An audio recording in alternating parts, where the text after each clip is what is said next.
Struggling to win your first Upwork projects? The secret isn't just skills, it's building trust with clients who've never met you.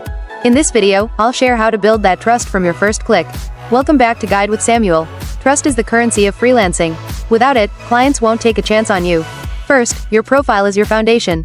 A professional photo, a detailed portfolio, and verified credentials like your ID and payment method all signal that you're a real, professional freelancer.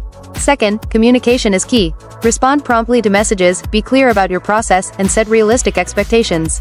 Don't overpromise. A crucial pro tip: start with a small, well-defined task for new clients. This test project builds trust with minimal risk for the client.